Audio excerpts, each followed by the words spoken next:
Now, I want to invite you to please go with me, Psalm 23. We have two verses that we need to cover this morning. Verses 5 and 6. This is part 2 of a two-part series. We've entitled this series, A Jewel Like No Other. That first Sunday that we spoke about Psalm 23, we said that Psalm 23 stands out among the classiest of the classy psalms in Scripture. You don't have to be Christian to know Psalm 23. You don't have to have a relationship with God to read Psalm 23 or see it in a store on a picture frame, on a poster board. You don't need to have a relationship with God. But to be able to understand the depths, to be able to understand the promises, to be able to understand what God is conveying as the shepherd to those who are in relationship with God, then you really need to have a relationship with Jesus, His Son. Because this psalm is for you.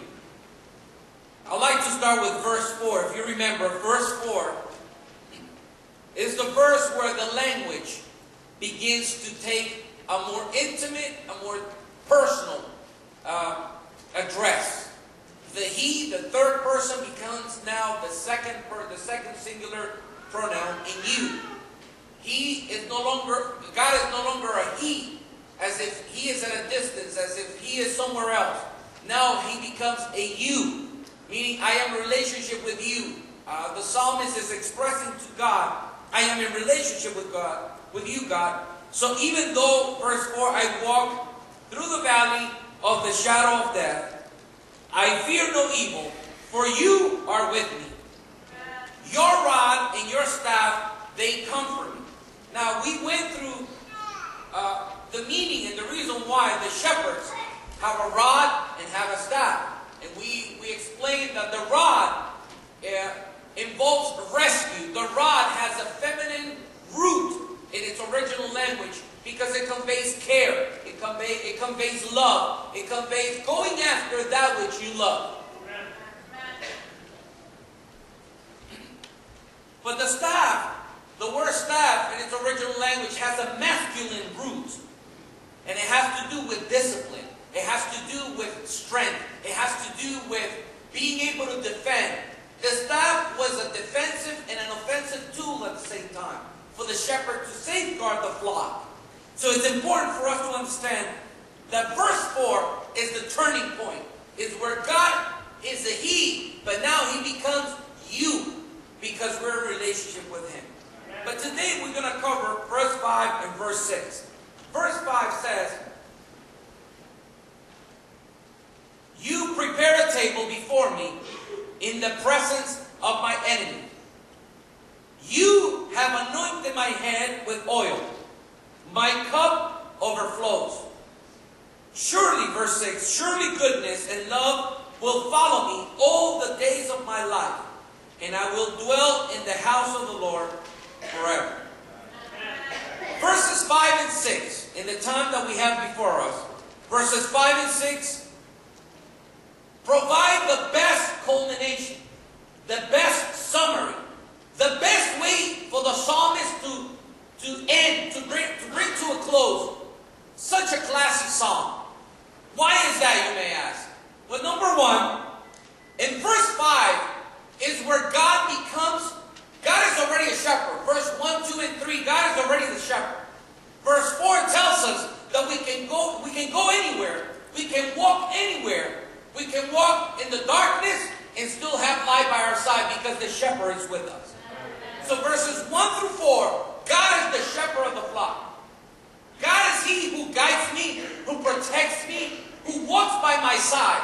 God is the shepherd who leads me to green pastures when I'm hungry.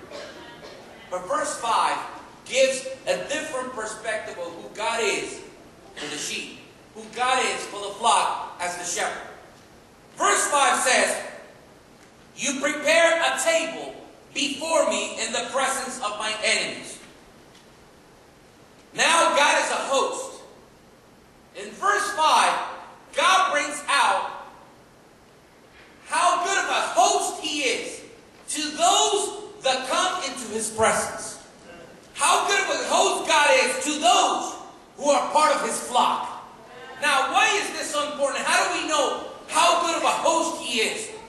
Well, when it says you prepare a table before me, the number one thing we need to understand is that pastors in ancient Israel did not have a church to pastors like we have today.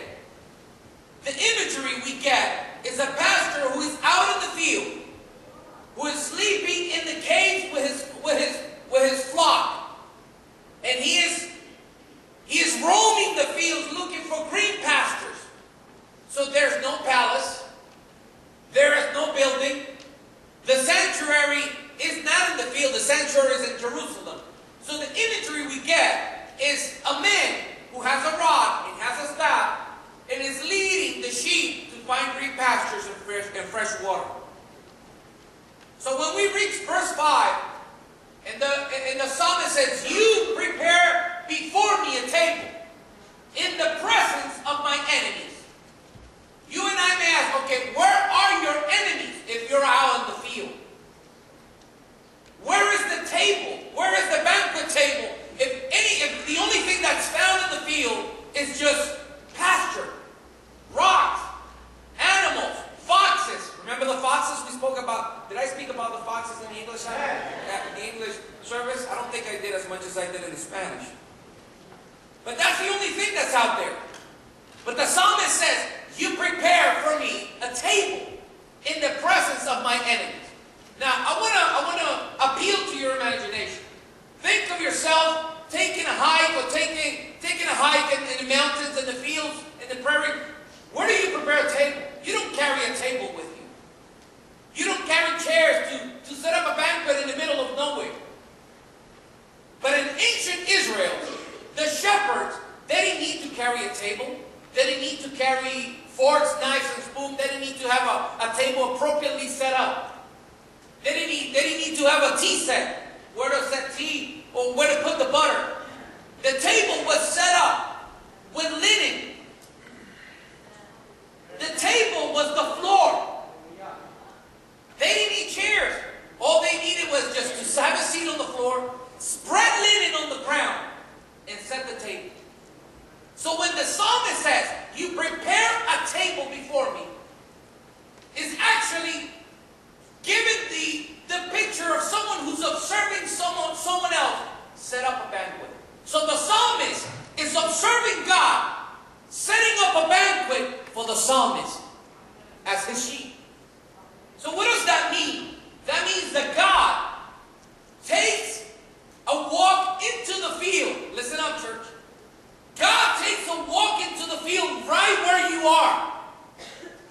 And before you, he sets up linens on the floor for you. I'm getting hungry already. Imagine, it could be really arrogant to say that God serves us. It could be even a little bit egocentric to think that God will serve a table for you and me. But Jesus said, I didn't come to be served. I have come to serve. That's why he said, if you want to be great in the kingdom, you need to be the most humble servant. So God does prepare a table before you and me. If Psalm 23 says, it compares us to being his flock, being his sheep. Why is that? Because the sheep are the most passive, the most unoffensive